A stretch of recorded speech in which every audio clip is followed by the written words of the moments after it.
ধর্ম পালন করে সরতে যাবে। এগুলা গণতন্ত্র নামক ধর্মের বিশ্বাস, ইসলামের বিশ্বাস না। এই জন্যই আমরা বলি গণতন্ত্র হলো কুফরি এবং শিরকি মতবাদ। ইসলাম বলে একমাত্র সঠিক ধর্ম ইসলাম, গণতন্ত্র বলে সকল ধর্ম সমান। সুতরাং এই গণতন্ত্র আর ইসলাম এক হতে পারে। ইসলাম বলে লাহুল খালকু ওয়া লাহুল আমরু, সৃষ্টি যার, বিধান তার, ইনিল হুকমু ইল্লা লিল্লাহ। আল্লাহর জমিনে আল্লাহর আইন বাস্তবায়ন, ফরজে আইন, এটা হলো ইসলামের ঘোষণা। আর গণতন্ত্র বলে আল্লাহর জমিনে জনগণের আইন চলবে। তাহলে ইসলাম আর গণতন্ত্র কি এক হইতে পারে? কখনো না। ইসলাম বলে সার্বভৌমত্বের মালিক, সকল ক্ষমতার মালিক কে? আল্লাহ। গণতন্ত্র বলে সকল ক্ষমতার মালিক জনগণ। তাহলে এই ইসলাম আর গণতন্ত্র দুইটা কি এক হইতে পারে? পশ্চিম কারেও পারে না। ইসলাম বলে নারীরা পর্দার মধ্যে থাকবে, নারীরা পর্দা ছাড়া ঘর থেকে বের হবে না। আর গণতন্ত্র বলে পর্দার কোনো দরকার নাই, নারী আর পুরুষ, কপট আর কপতি, যুবক আর যুবতী, তরুণ আর তরুণী কাঁধে কাঁধ মিলাই দেশকে এগিয়ে নিয়ে যায়। নারী ফুটবল খেলা টুর্নামেন্ট, নারী ক্রিকেট খেলা টুর্নামেন্ট, কি এগুলা কি ইসলামে অনুমোদন আছে? হ্যাঁ। পতিতাবৃত্তির অনুমোদন কি ইসলামে আছে? হ্যাঁ। তাহলে পতিতারা সবাই আজানের জবাব দিন সামনে।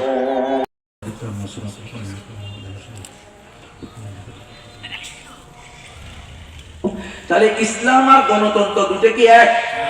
তাহলে এই ইসলাম আর গণতন্ত্র একসাথে চলতে পারে? আমরা গণতন্ত্রকারী ছিলাম না, আমরা ছিলাম খেলাফত প্রতিষ্ঠাকারী। 1200 বছর পৃথিবীর ইতিহাসে মুসলমানরা খেলাফত পরিচালনা করেছে গণতন্ত্র দিয়ে না। তাহলে আজকে কেন গণতন্ত্র লাগবে? এটা পুরোটাই ধোঁকা। গণতন্ত্র দিয়েই আমাদেরকে খেলাফত থেকে বঞ্চিত করা হয়েছে। আমাদের খেলাফত ছিনিয়ে নিয়ে গণতন্ত্র নামক মূলা এবং কেলা ঝুলাইয়া দিছে। আমরা মূলা আর কেলার পিছে আজকে 100 বছর, বাংলাদেশে 53 বছর, কখনো দিল্লি কখনো ওয়াশিংটন, ঘুরে ফিরেছে গুলারি যাও। দিল্লির গোলাম হইলেও নাস্তিক, আমেরিকার গোলাম হইলেও নাস্তিক। গোলাম হইতে হবে কার? আল্লাহ। তো আপনি যদি গণতন্ত্রে করে থাকেন, আপনি আল্লাহর গোলাম হইতে পারবেন না। আপনি গণতন্ত্রের মাধ্যমে পরিপূর্ণ কোরআন মাননেওয়ালা মুসলমান হতে পারবেন না, এটা সম্ভব না। দেখেন না, গণতন্ত্র কর্মীওয়ালারা ইসলামী দলের নামে যারা আছে, তারাও নিজেদের জাতীয় সম্মেলনে নিজেদের দলীয় গঠনতন্ত্রে লিখতে পারে না একমাত্র সঠিক ধর্ম ইসলাম, মুসলমান ছাড়া আর কেউ জান্নাতে যাবে না, আমাদের একমাত্র সংবিধান আল কোরআন, আমরা ক্ষমতায় গেলে কোরআন দিয়ে রাষ্ট্র পরিচালনা করব, এই কথা বলতে পারে না, লিখতে পারে না। কারণ পারবে না। যদি কোনো দল লেখে অথবা বলে জাতীয় সম্মেলনে, পরের মাসে নিবন্ধন বাতিল হয়ে যাবে। এটা বাস্তব কথা কম। এরে মুসলমান বুঝতেছেন না? আপনি আমাকে 10 দিন গুমে রাখছে, 9 দিন রিমান্ডে দিছে, 32 মাস জেলে রাখছে, 10 দিনের একদিন লটকায়া কারেন্টের শর্ট দিয়া পিটাইছে, আর বলছে তুমি কেন বলো একমাত্র সঠিক ধর্ম ইসলাম? আমি বললাম এটা তো আল্লাহর বিধান, পবিত্র কোরআনের সূরা আলে ইমরানের 19 নম্বর আয়াত, ইন্নাদ দীনা ইনদাল্লাহিল ইসলাম। তো আমি তো আল্লাহর গোলাম। আমি কার গোলাম? আমি আল্লাহর গোলাম, যেহেতু আমি তো বলবোই একমাত্র সঠিক ধর্ম ইসলাম। কয় না নবী, তুমি জানো না এই দেশ চলে গণতন্ত্র দিয়ে, আর গণতন্ত্রের নিকটে সকল ধর্ম সমান, তোমাকে বলতে হবে সকল ধর্ম সঠিক। আমি বললাম তাইলে করস ফায়ার সালাম, সকল ধর্ম সঠিক এটা বলে নাস্তিক হওয়ার চেয়ে ঈমান নিয়ে শাহাদাতের মৃত্যুবরণ করা 1000 কোটি গুণে উত্তম। কারণ আপনি সকল ধর্ম সঠিক বললেই তো নাস্তিক। কথা বলেন, দেখছেন? তাহলে আপনারা যারা গণতন্ত্র করেন, আমরা গণতন্ত্র বিরোধিতা করলে অনেকের কষ্ট লাগে। কি আপনার কষ্ট লাগার কারণটা কি? আপনি নিজেও তো বলেন গণতন্ত্র কুফরি এবং শিরকি মতবাদ। তো আপনার সাথে তো আমি একমত, গণতন্ত্র কুফরি এবং শিরকি মতবাদ। গণতন্ত্র আলাদা একটা শিরকি ধর্মের নাম, এটা আলাদা একটা আদর্শের নাম। এটা মুহাম্মদ সাল্লাল্লাহু আলাইহি ওয়াসাল্লামের আদর্শ না, এটা দিয়ে ইসলাম প্রতিষ্ঠা করা সম্ভব না। সুতরাং এই নাপাক দিয়ে কি নাপাক দূর করা যায় না?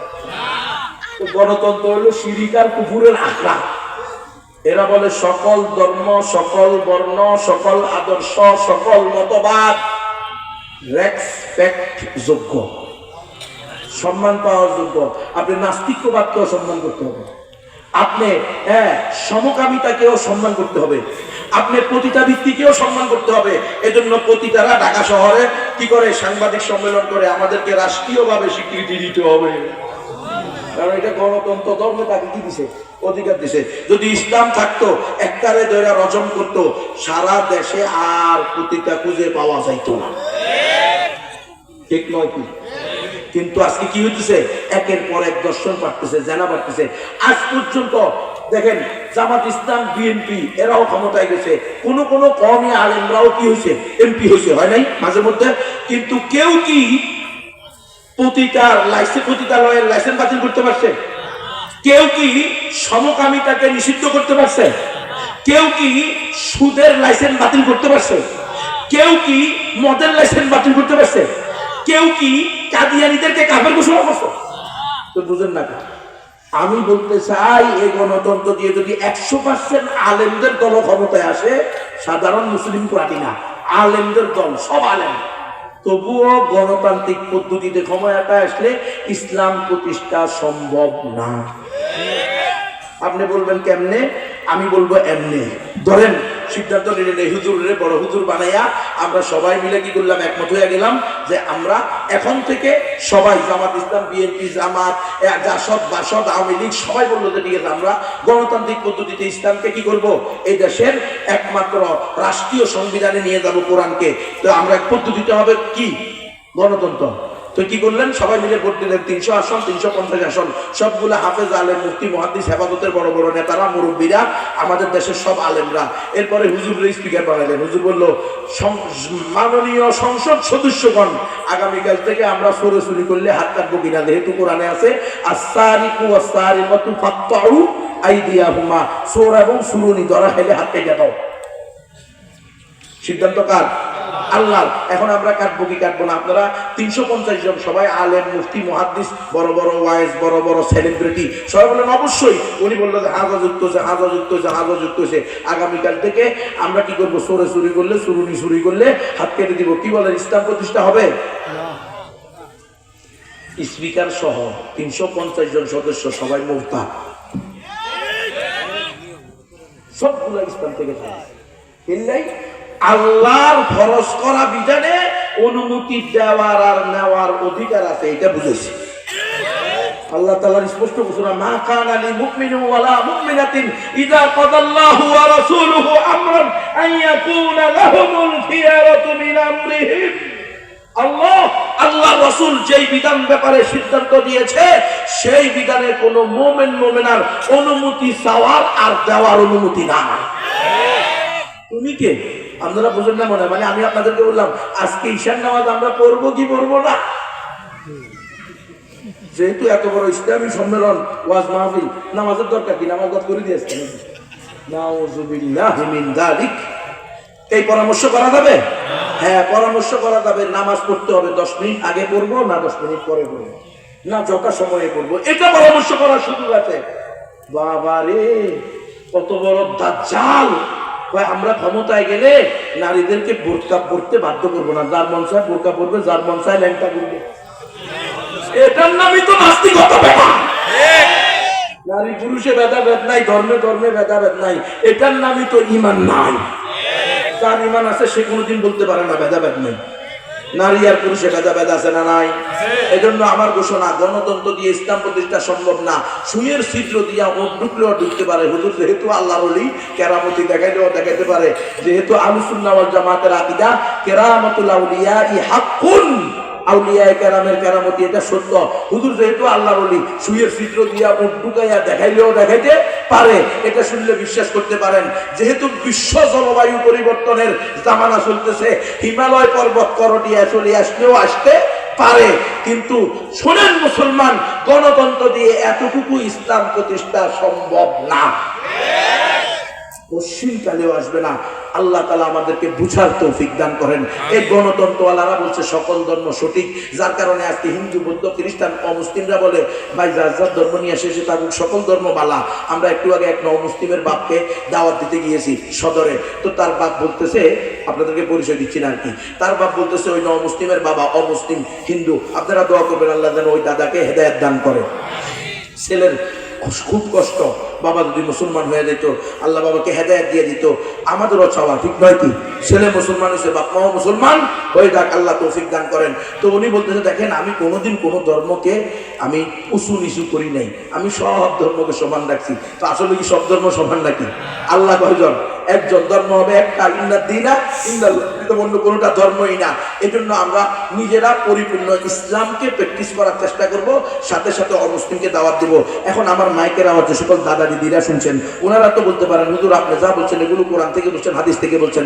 আমরা তো কোরআন হাদিস মানি না, আমাদের ধর্ম মানি, ধর্মীয় গ্রন্থ মানি। তো আমি বলবো, ও হিন্দু দাদা দিদিরা, বলেন আপনাদের ধর্মের নাম কি? ধর্মের নাম হলো সনাতন, ইসকন, রাধাস্বামী, ব্রহ্মকুমারী, আর্য সমাজ, নিরঙ্কারী, আরিয়া সমাজ, এমনিভাবে 14টা আছে। এই দেশের অধিকাংশ হিন্দুরা নিজেদেরকে দাবি করে সনাতন ধর্মের অনুসারী। আমি বলবো, ও সনাতন ধর্মের অনুসারীরা, আপনাদের সবচেয়ে পুরাতন ধর্মীয় গ্রন্থের নাম কি? সেটা হলো বেদ। বেদ হলো 4টা, ঋগ্বেদ, সামবেদ, যজুর্বেদ, অথর্ববেদ। ও হিন্দুরা, ঋগ্বেদের 10 নম্বর মন্ডলের 114 নং সূক্তের 5 নং মন্ত্রে আছে, কঠোপনিষদের 2-1-এর 11 নং মন্ত্রে আছে, একং ব্রহ্ম দ্বিতীয়ং নাস্তি নাস্তি কিঞ্চন। একং ব্রহ্ম, মালিক আল্লাহ একজন, দ্বিতীয়ং নাস্তি, দ্বিতীয় কেউ নাই, না নাস্তি, নাই নাই নাই, কিঞ্চন বিন্দু মাত্র নাই, লামে তাকিদ, নুনে তাকিদ, সকিলা, খফিফা, জুমলা তাকিদ। আলেম ওলামারা বুঝে, একটা কথাকে শক্তিশালী করার জন্য যত ভাবে কি দেওয়া যায়, ট্যাগ দেওয়া যায়, সব ট্যাগ দিয়ে বলতেছে না নাস্তি, নাই নাই নাই, কিঞ্চন বিন্দু মাত্র নাই, লা ইলাহা ইল্লাল্লাহ, তাকবীর। ও হিন্দুরা, আপনাদের শাস্ত্রে আছে, একহ দেব মানসিক অভিষ্ট, ওই সত্তা একজন যদি মানুষের অন্তরের ভিতরে ঢুকে দিলের খবর বলতে পারে, ওয়া হুয়া আলিমুন বিযাতিস সুদূর। ও হিন্দুরা, তোমাদের শাস্ত্রে স্পষ্ট আছে, নাতাস্তি প্রতিমাস্তি, মালিকের কোনো মূর্তি নাই, প্রতিমূর্তি নাই, মালিকের কোনো ভাস্কর্য নাই।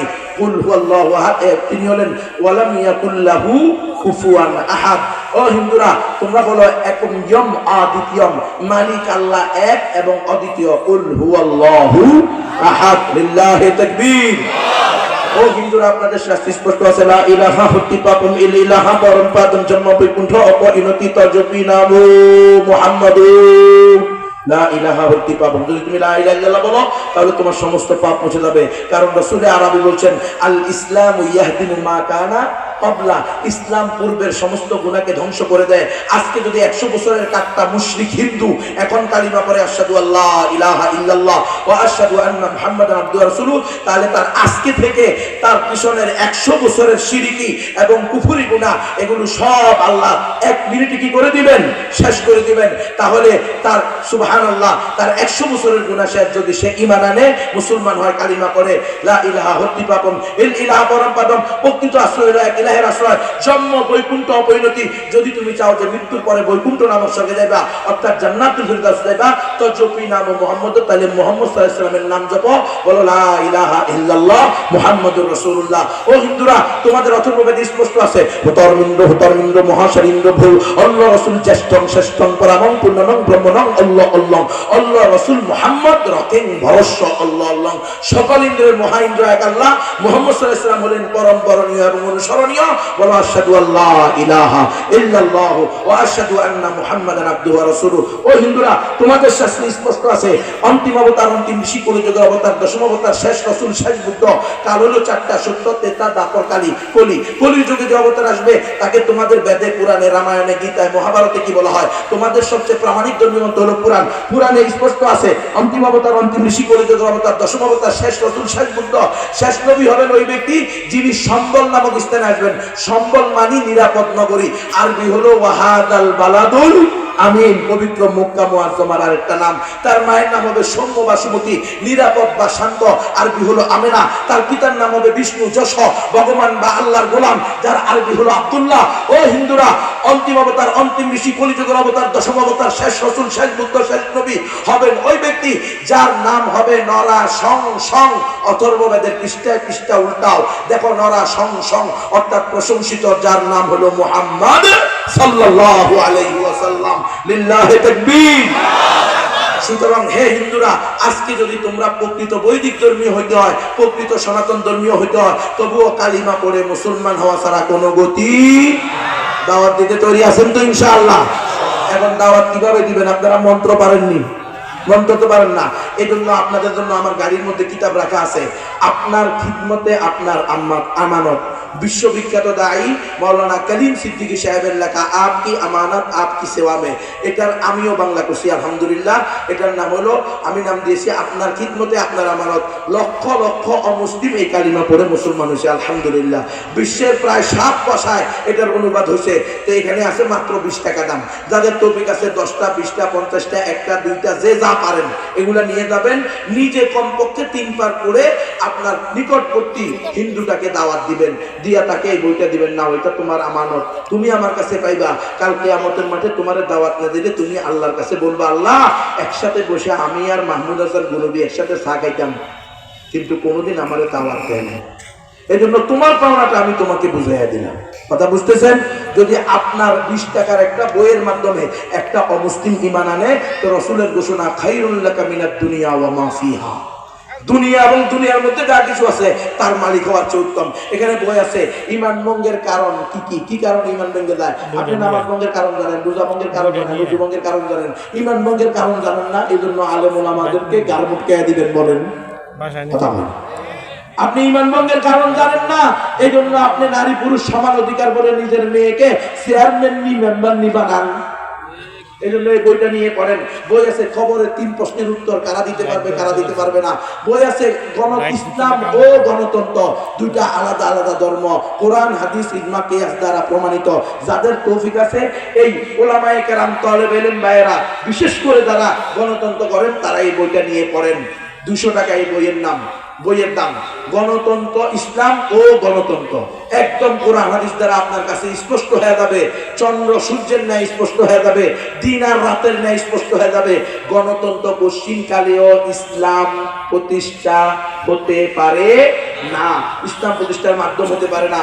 এরপরে এখানে 5টা বই আছে একসাথে, মাওলানা করিম সিদ্দিকী সাহেব, মাওলানা আবুল হাসান আলী মিয়ানবী সাহেব, মাওলানা সরওয়ার হোসেন ফারুকী সাহেব সহ দেশের বড় বড় দায়ীদের, ইন্ডিয়া এবং বাংলাদেশের, ওনারা কেন দাওয়াতি কাজ করতে হবে, করলে কি লাভ না করলে কি ক্ষতি, এই বিষয়ে বইগুলো লিখছেন। যাদের তৌফিক আছে সবগুলো বই নিতে পারেন, যাদের তৌফিক নেই যে যে কটা পারেন এই বইগুলো নিতে পারেন। নিজে পড়েন, নিজের পরিবারের মধ্যে তালিম করেন, অমুসলিমদেরকেও দাওয়াত দেন। এই কাজ করতে তৈরি আছেন তো ইনশাআল্লাহ? আল্লাহ তাআলা আমাকে সহ আমাদের সকলকে পরিপূর্ণ প্র্যাকটিসিং মুসলমান হয়ে অন্যদেরকেও দাওয়াত দেওয়ার তৌফিক দান করেন। আমিন। ওয়া আখিরু দাওয়ানা।